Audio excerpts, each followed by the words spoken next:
Conisbrough Castle was built from the 1180s onwards by Hamlin Plantagenet and his wealthy wife, Isabel de Warren. And it's held its place as a striking landmark here on this hill ever since, despite having been abandoned in the 1500s. I came here on a writing workshop many years ago, and we were told to wander around and get some inspiration for creative writing. What we were not told is that it is a haunted castle with intense ghostly activity.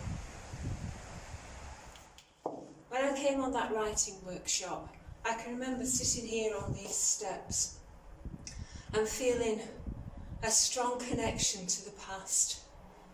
Just like I'm sitting here in the here and now, but I'm coexisting with all the other folk who, over history, have used these steps on their way up to the top of the keep. But think on that over 800 years ago a brickie was laying these stones, and these steps have been used ever since. And now I'm told that visitors sometimes hear footsteps right behind them on these stairs on their way to the top of the keep. And I feel now as if somebody could reach out from the past and grab me. Maybe Richard de Hayden, who haunts the chamber just above where I am. And even before I knew about him, the poem that I wrote at that writing workshop, it contained this section: silent steps carry past experience of violence. I feel forced to flinch from strange assailants. And I do.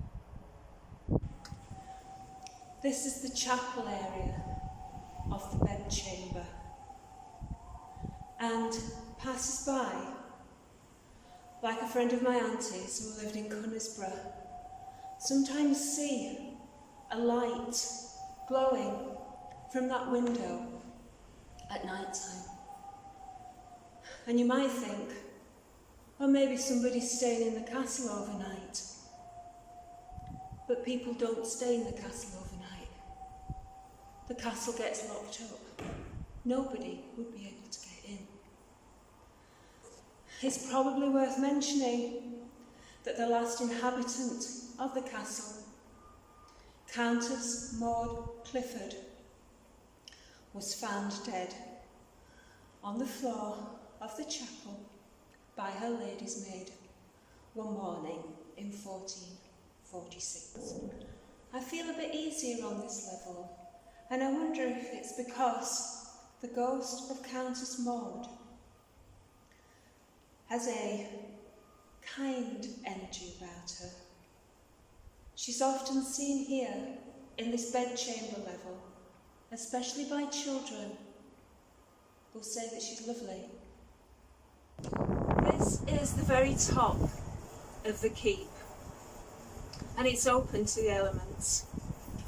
And it's here where the White Lady has been observed. It's said that she was pushed over the edge to her death. And people who live nearby sometimes hear chilling screams coming from up here. A friend of mine who lives very close said her friend was really spooked by them.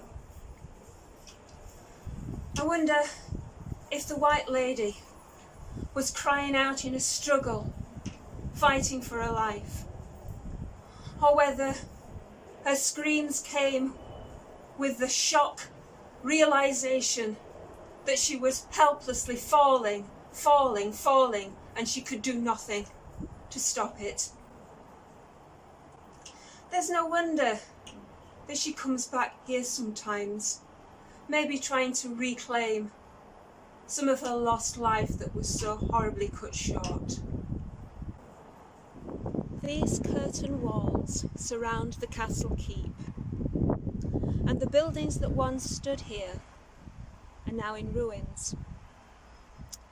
But it's amongst these that the apparition of a grey monk is sometimes seen wandering about.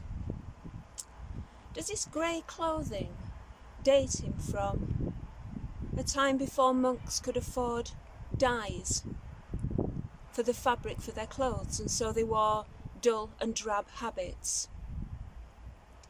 Or I wonder if he even dates from a time before these stones were laid and a previous wooden castle stood on this hill. Or could it be that this phantom is only semi here and so appears in monochrome to the eyes of living people? If you like spooky stories, check out the YouTube channel of Ghostkeeper of York and subscribe to it. Also check out his website, ghostkeeper.co.uk. You'll find some great ones on there. When I was little, the series Ivanhoe was on our black and white television, with a young Roger Moore playing the lead. It was, of course, loosely based on the novel by Sir Walter Scott, who was so inspired by Conisbrough Castle when he passed in the mail coach once that he decided to set his story here. It was first published in 1819.